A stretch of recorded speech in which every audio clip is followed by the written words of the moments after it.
Faputa, faputa. Faputa. Faputa, faputa. Faputa.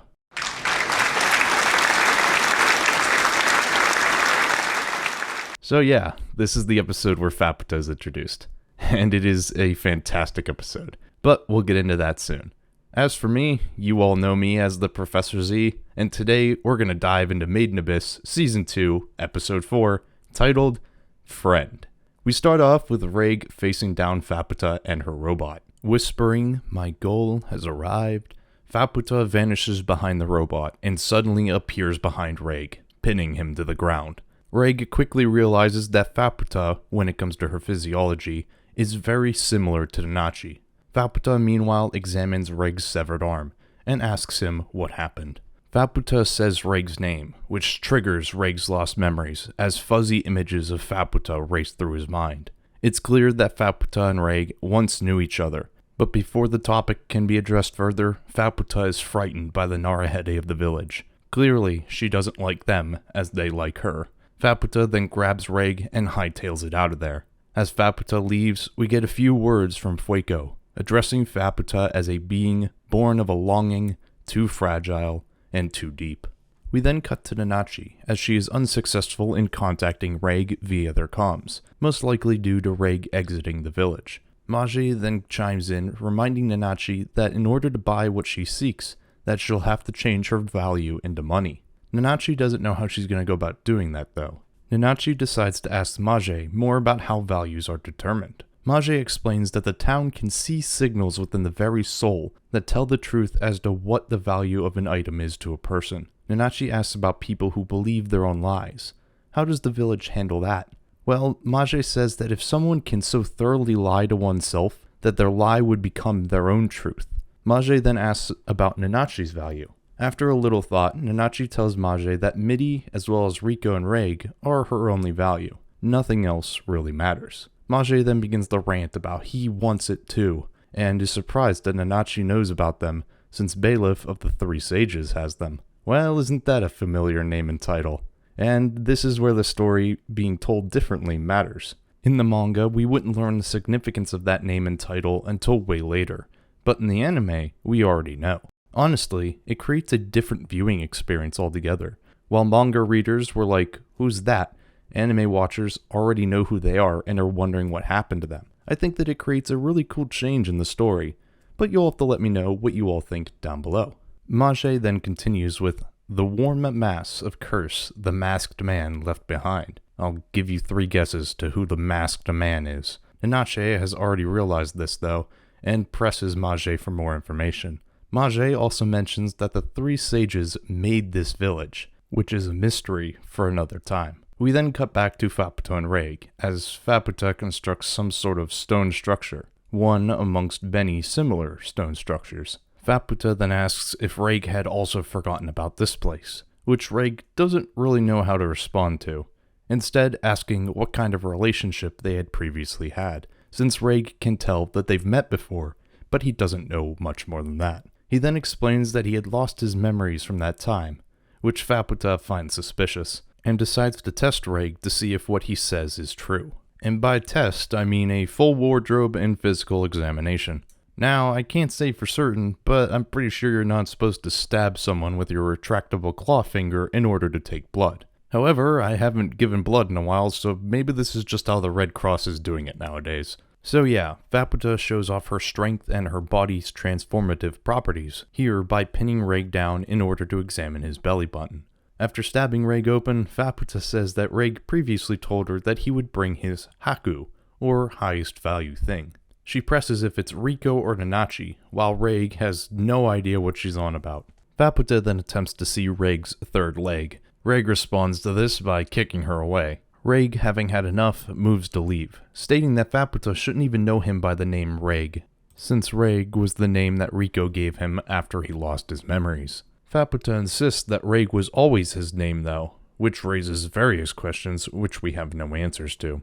With that, Reg goes to leave, but Faputa isn't done. She asks if he plans to live with Riko despite the fact that he'll most certainly outlive her. Reg responding that he'll figure that out when the time comes, leaving Faputa muttering to herself in an unknown language. Reg notices the same clock tower that he saw at the beginning of their dive. Using it as a landmark, Reg is about to proceed when he comes face to face with Faputa's robot. However, it makes no moves to stop Reg as he leaves, and as he travels, Reg thinks about Faputa and what kind of relationship the two could have had in the past. He also thinks about Faputa's parting words and how his past self may have handled it. Reg is interrupted, however, as numerous Eternal Fortune's petals fall from the abyss. He also notices various tags inscribed with people's names in order to commemorate their deaths, and we leave Reg wondering what is happening to cause this.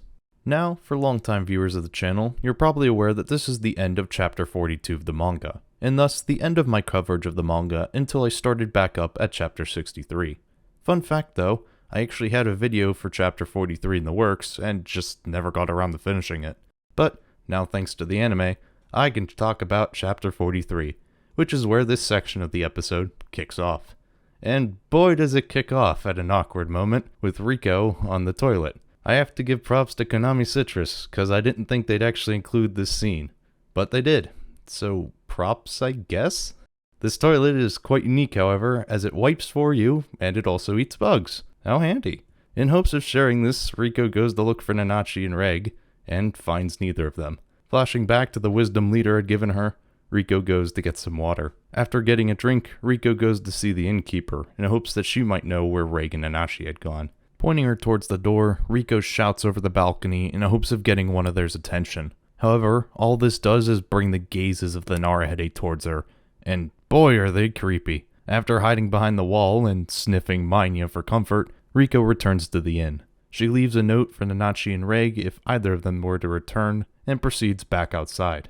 Pulling out a crudely drawn map, Riko plans on heading to the market in hopes of finding either of them. Along the way, Riko runs into a group of Narahede, who she tries to ask for help finding Mage. However, this is unsuccessful, and Riko moves on, only to be followed by the group. One of the Narahede then steps forward, saying Mage's name, and points towards a nearby alleyway. Riko, God bless her heart, trusts them and goes to the alleyway, and is immediately met by several less than friendly Narahede who proceed to pull Riko in with them. As the other Narahede watch from outside, Riko warns them that damaging her value would be very bad. However, they don't seem to care and, well...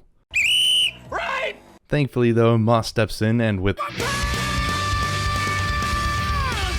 saves Manya and Riko. The balancing then begins, and while Riko loses her helmet, both Riko and Ma escape the balancing, since it makes no moves to pursue them. Ma actually holding Manya in its, stubs? And cries, most likely happy that Manya is okay after what happened earlier. After Manya is returned to her, Riko realizes that despite the commotion, neither Reg nor Nanachi came to check. Riko then leaves to search for them, but comes back and asks Ma to come with her. Hand and stub, the two head out together. The anime from here actually deviates from the manga. Most of what happens does happen in the manga, but the order of events is slightly altered. There's a short moment where we see Nanachi and Mage. We learn that Nanachi did indeed hear the commotion caused by the bouncing, but is far more focused on whatever Mage is leading her towards. Moving back to Riko and Ma, they have safely made it to the market, where Riko comes upon a restaurant.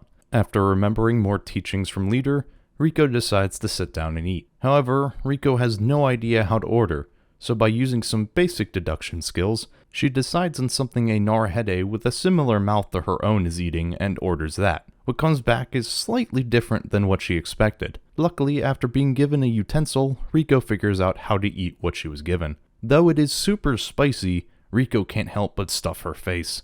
The cook then comments on how Riko can handle such a dish, stating that it is roasted testicles. Hell, whatever those belong to had it made, holy crap. More importantly though, it seems that there are more Narahede besides Mage that can speak English, including the one down the counter from Riko. Yet another familiar name, Wazukian of the Three Sages. For the last section of this episode, we go back to Nanachi and Mage as they enter Bailiff's domain. Upon entering, they are met with a large, serpent-like Narahede, and despite him being CGI, the use of lighting here makes you almost forget about it. That, or I'm just a sucker for black and white coloring. Nanachi then walks off, almost like she's in a trance, and on the other side of Bailiff, she finds a jar, and within that jar is an unharmed Midi. Finally, we fade to a woman who's talking to the blackness of the balancing. Who else is it but Voiko, the only sage that hasn't changed into a Naruhede. However, she seems to still be chained to the village. And with that, we fade to black. Now, this was a very good episode. Well, it had Faputa in it, so of course it was good, but besides that, I think the choice to change the order of things was a good one. Since we've already met the 3 sages from the past, it was fitting to end the episode on where they all are now. They also did a phenomenal job on Midi's and Nanachi's reunion. It was extremely well done. As for Faputa, I think her sections were really well handled. However, this is a personal thing, but I can't help but think of Hawk from the 7 Deadly Sins every time she talks, since they do share the same voice actor. It's not a bad thing, it's just something I can't keep thinking of. And with that, we have reached the end of this Made in Abyss episode review. Let me know what you all thought of this in the comments down below. Leave a like if you enjoyed the video, and subscribe for more going forward. As always though, this has been the Professor Z, and I'll see you all next time.